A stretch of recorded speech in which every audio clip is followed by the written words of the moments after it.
ప్రస్తుతం మనతో పాటు ప్రముఖ జ్యోతిష్య వాస్తు పండితులు ప్రముఖ ఆధ్యాత్మికవేత్త వైవిఎస్ఎస్ గిరిరావు గారు ఉన్నారు. వారితో మాట్లాడదాం. నమస్కారం అండి. నమస్తే అమ్మా. ఏమండి, ఈ సంవత్సరం రాశి ఫలితాలు ప్రతి ఒక్కళ్ళు కూడా చెప్తూ వస్తూ ఉన్నారు. కానీ ఆ రాశి ఫలితాల కంటే కూడా ముఖ్యంగా మాట్లాడుకోవాల్సిన వాళ్ళు అర్ధాష్టమ శని అనుకోవచ్చు, లేకపోతే ఏళ్ళనాటి శని అనుకోవచ్చు, లేకపోతే అష్టమ శని, ఇలా వీటితో ఆల్రెడీ ఇబ్బందులు పడే వాళ్ళు ఎంతో మంది ఉన్నారు. ఇంకా కొంతమందికి అయితే ఇప్పుడు ప్రారంభం అవ్వబోతోంది, మేషరాశి వాళ్ళకి, ఎలా కొన్ని రాశులకి. సో నిజంగా ఇప్పుడు ఫ్రస్ట్రేట్ అయిపోయి ఉండుంటారు వాళ్ళు, నాకు తెలిసి. కొంతమందికి ఏమో ఎక్స్పీరియన్స్ వచ్చింది, దాని నుంచి ఓవర్కమ్ అయ్యి ఉంటారు. కానీ ఈ అష్టమ శని అర్ధాష్టమ శనిలో తలెత్తుకోలేనన్ని కష్టాలు, వాళ్ళకి ఉపశమనం కోసం నిజంగా ఈ పరిహారం చేస్తే సూక్ష్మంలో మోక్షం వస్తుంది అనేది ఏదన్నా ఉందంటారా? వాళ్ళని గట్టున పడేసేది ఏమన్నా ఉందా? ఎందుకంటే కొంతమందికి భార్యాభర్తల మధ్యలో సరిగ్గా లేకపోవడం, డబ్బుల పరంగా ఇబ్బంది పడ్డం, ఉద్యోగాల గురించి ఇబ్బంది పడ్డం, సంతాన విషయంలో ఇబ్బంది పడ్డం, ఆరోగ్యరీత్యా ఇబ్బంది పడ్డం, ఇవన్నీ కలిపి ఉన్న వాళ్ళు కొంతమంది కూడా ఉండే ఉంటారు. పాపం ఎక్కడికి వెళ్ళాలో ఏం చేయాలో తోచని స్థితిలో ఉంటూ ఉన్నారు. వాళ్ళందరికీ కూడా ఈ వీడియోతో ఒక ధైర్యం కల్పించి ఈ పరిహారం చేస్తే మనస్ఫూర్తిగా ఇది అయిపోతుంది, అట్లీస్ట్ వాళ్ళు ఉన్న బాధల నుంచి బయటికి వచ్చేలాగా చేస్తే. ఎందుకంటే ప్రతి ఒక్కరికి మనశ్శాంతి, మనసు నిలకడగా ఉండడం కావాలి. అది కూడా లేని, నిద్ర లేని రాత్రులు ఎంతో మంది అనుభవిస్తూ ఉండుంటారు. వాళ్ళకి ఉపశమనం కలిగించేలా ఒక అద్భుతమైన పరిహారం చెప్పండి. తప్పనిసరిగా అమ్మా.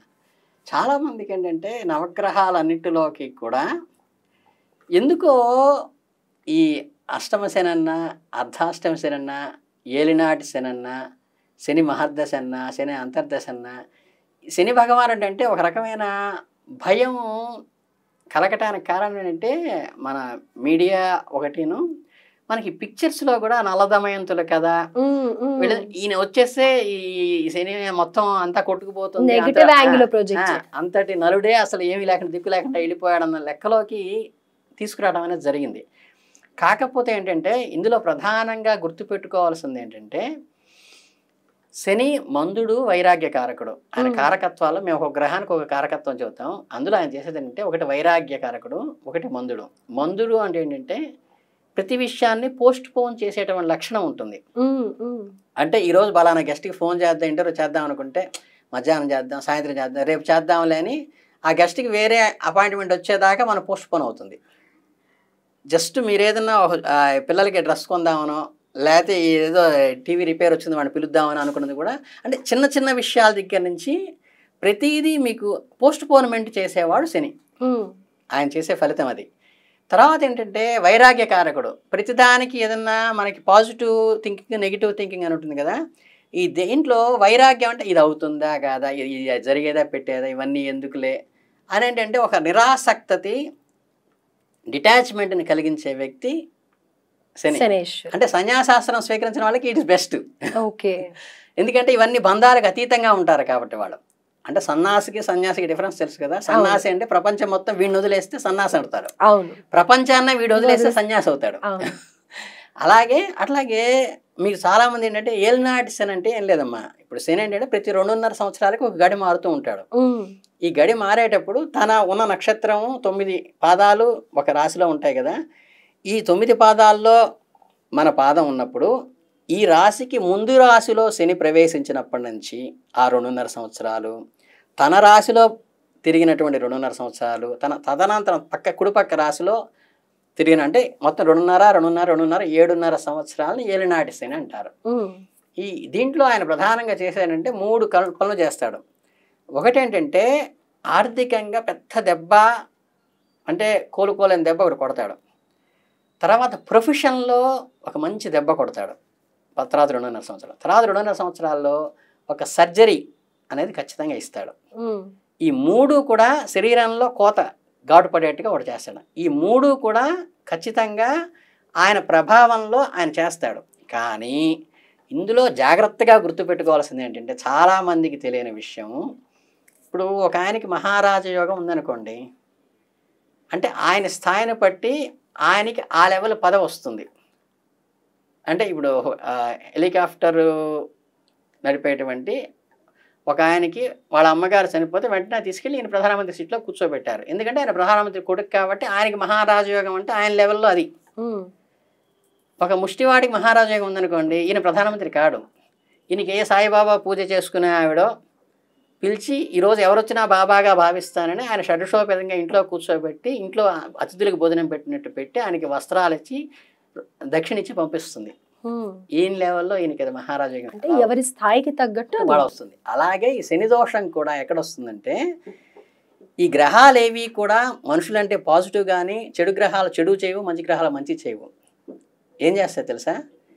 చెడు గ్రహాలు వీడు చేసుకున్న పాప ఫలితాన్ని ఇస్తాయి. గతంలో మనం చేసిన పాపానికి ఇప్పుడు మనం అనుభవించాలి ఇస్తాయి. అంతేగాని శనిదేవుడు ప్రత్యేకంగా మన గురించి డిజైన్ చేసింది కాదు. గురుగ్రహం ఉందనుకోండి, ఈ గురుగ్రహం మంచి చేస్తుందంటే నువ్వు పుణ్యం ఏదైనా చేసుకుని ఉంటే నీ కర్మలో ఆ కర్మ ఫలితాన్ని మాత్రం ఇస్తాడు. అంటే బ్యాంకులో క్లర్కులు లాంటి వాళ్ళు వీళ్ళు. వీళ్ళని మనం కాకా పట్టక్కర్లా.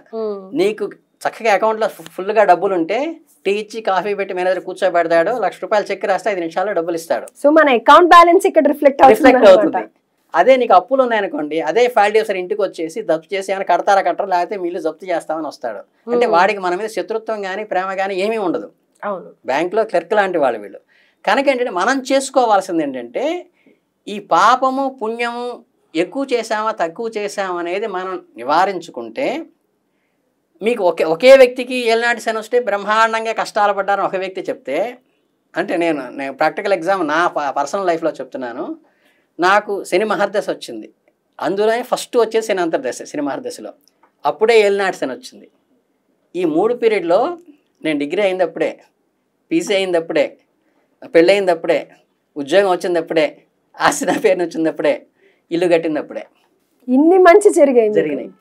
అంటే ఏంటంటే, ఈ బ్యాంక్లో క్లర్క్ ఫీల్డ్ ఆఫీసర్ నిన్ను జప్తు చేయాలి అంటే, ఒక పోలీసు వచ్చాడు అనుకోండి, పోలీసులు 2 రకాలుగా వస్తారు. టకటకా వచ్చి మన సెక్యూరిటీ ఇవ్వడానికి వస్తారు, టకటకా వచ్చి మన అరెస్ట్ చేయడానికి వస్తారు. అంటే వాళ్ళకి వీడి మీద కక్ష కానీ అభిమానం కానీ ఉండదు. వీడి యాజ్ ఎ జెన్యూన్ పర్సన్ అయ్యి ఉండి వ్యాలిడ్ పర్సన్ అయితే ప్రొటెక్షన్ ఇవ్వడానికి వస్తారు. వీడు రాంగ్ చేస్తుంటే అరెస్ట్ చేయడానికి వస్తారు. అంటే పోలీసుల్లో దోషం కాదు, గ్రహాల్లో దోషం కాదు.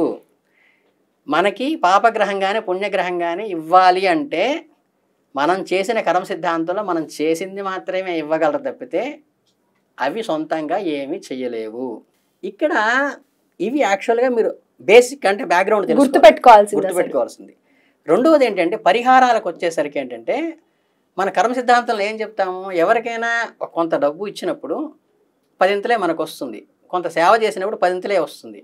అలాగే ఇది శనికి సంబంధించిన దానం కానీ ఏమైనా చేసినప్పుడు కూడా వాడు నిష్ణాతుడైన బ్రాహ్మణుడు అయ్యండి దీన్ని రెక్టిఫై చేసుకో, జపధ్యాన గాయత్రి జపం చేసుకుని సహస్రం చేసి రోజు దాన్ని రెక్టిఫై చేసుకునే కెపాసిటీ వాడుకుంటే మన దోషం పోతుంది.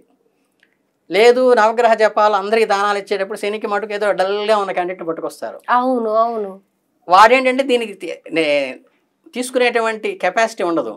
ఇది తీసుకుని వాడు ఇంకా అనుభవిస్తాడు. సో వాడు అనుభవించినప్పుడు ఏమవుతుంది, 10 రెట్లే మనకు వస్తుంది. అంటే మన శనిదానం చేసాము, మనకి ఇంకా చెడు వస్తుంది, మనకి మంచి రాదు. దీనికి చిన్న లాజిక్ నాకు పీరియడ్లో నేను చేసింది ఏంటంటే, ప్రాక్టికల్గా నా పర్సనల్ ఎక్స్పీరియన్స్, శని దోష నివారణకి ఏం ఖర్చు పెట్టాలి, పత్తి దానం చేయాలి, నూనె దానం చేయాలి, లేదా మూకుళ్ళు అట్లాంటి దానం చేయాలి. ఇవి చేయాలనుకున్నప్పుడు ఇంకొకడికి ఇస్తే వాడు సఫర్ అవుతాడు అనుకున్నప్పుడు, మీకు చక్కగా ఏదో కార్తీక మాసం వచ్చింది లేదా ఉత్సవాలు జరుగుతున్నాయి గుళ్ళో, చక్కగా 4-5 బాటిల్స్ ఆయిల్ తీసుకెళ్ళి నువ్వుల నూనె చక్కగా అక్కడ ప్రమిదలన్నీ పెట్టి పత్తి నేను కొనుక్కెళ్ళి అక్కడ అన్ని దీపాలు వెలిగించామనుకోండి, గుడి మొత్తం మండపం అంతా ఏమవుతుంది, నా దగ్గర నుంచి ఏం ఖర్చు పెడుతున్నాను, నూనె ఖర్చు పెడుతున్నాను, నా దగ్గర నుంచి పత్తి ఖర్చు పెడుతున్నాను, నా దగ్గర నుంచి ప్రమిదలు ఖర్చు పెడుతున్నాను. కానీ అది ఎవరికైనా దోషం అంటించిందా, అంటించలా. దానివల్ల అక్కడ చూసిన వాళ్ళందరికీ తాదాత్మ్యత కలిగిందా, ఆర్తి కలిగిందా, సంతోషం కలిగిందా, సంతోషం అన్ని కూడా వస్తాయి కదా. అరే మనం దీపం తెచ్చుకోలేదు, నూనె తెచ్చుకోలేదు, మనకి ఈ విధంగా అవకాశం వచ్చింది, శివయ్యకి దీపం పెడుతున్నామే అని ఎంత సంతోషం కదా. అప్పుడు ఏమవుతుంది, ఇంతమందికి సంతోషం కలిగించిన ఫలితం నీకు వస్తుంది. అంటే కర్మ సిద్ధాంతం ఎంత చెప్తుందంటే, మీరు కారు మీద బస్సు మీద ఓం నమో నారాయణాయ ఓం నమో శివాయ రాశారనుకోండి, ఎంతమంది ఆ మంత్రాన్ని చదువుతారో దాంట్లో మనకి ఈ బుక్స్ రాసిన వాళ్ళకి ఇస్తూ ఉంటారు. అవును అలాగే ఈ నామం చదివినప్పుడు ఆ వ్యక్తి కంటే కూడా రామ అక్కడ చెక్కిన వాడుకో రాసిన వాడుకో కొంత పర్సంటేజ్ వెళ్తుంది. అలా ఇవన్నీ ఏంటంటే చిన్న రెమెడీ. అలాగే శని మందుడు కాబట్టి దానికి వ్యతిరేకంగా చేయాల్సింది ఏంటంటే, నేను ప్రాక్టికల్గా నా లైఫ్లో చేసింది, ఆయన పెద్దాయన పోస్ట్ పోన్మెంట్ చేస్తాడు కదా, ఒక వైట్ పేపర్ హాల్లోనో టీవీ దగ్గర అక్కడ పెట్టుకోవాలి.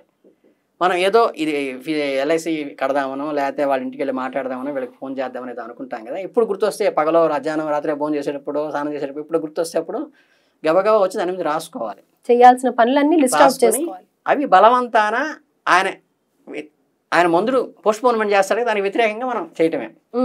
అంతేగాని ఊరికే వేలు ఖర్చు పెట్టి హోమాలు చేయించి జపాలు చేయించి నానా అవస్థ పడే బదులు ఏంటంటే, ఆ గ్రహం ఏదైతే మనకి చేస్తుందో నెగిటివ్, దానికి వ్యతిరేకంగా మనం ఫిజికల్గా రియాక్ట్ అయితే సరిపోతుంది.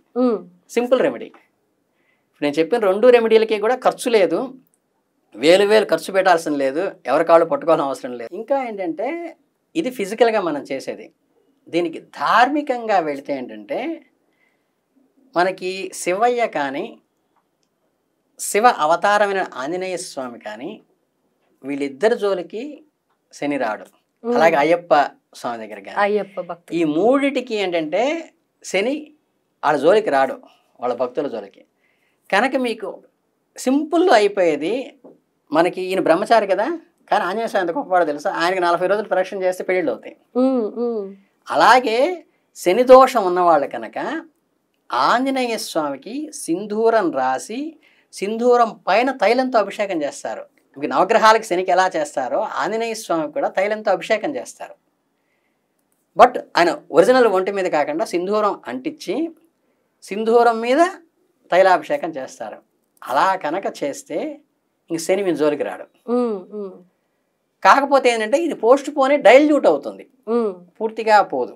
అంటే వర్షం వస్తుంది, గొడుగు వేసుకెళ్ళాం అనుకోండి, రెయిన్ కోట్ వేసుకెళ్ళాం అనుకోండి, ఏదో మెరాకిల్ జరిగిపోతుంది అని కాదు, కానీ ఉపశమనం ఉంటుంది. ఉపశమనం ఖచ్చితంగా వస్తుంది. ఖచ్చితంగా ఆంజనేయ స్వామి కనుక 11 రోజులు కనుక ప్రదక్షిణాలు చేసి, రోజు 11 ప్రదక్షిణాలు చేసి తైలాభిషేకం ముందు సింధూరం రాసి ఒళ్ళంతా, తర్వాత దాని మీద కనుక తైలాభిషేకం చేసి చక్కగా మన ఇది ఉంటే వడమాల ఉంటుంది కదా, అది వేసి నివేదన పెట్టి నమస్కారం పెట్టుకుని వస్తే అసలు ఇవి ఏవి లేకుండా ఒట్టి ప్రదక్షిణ చేసినా చాలు.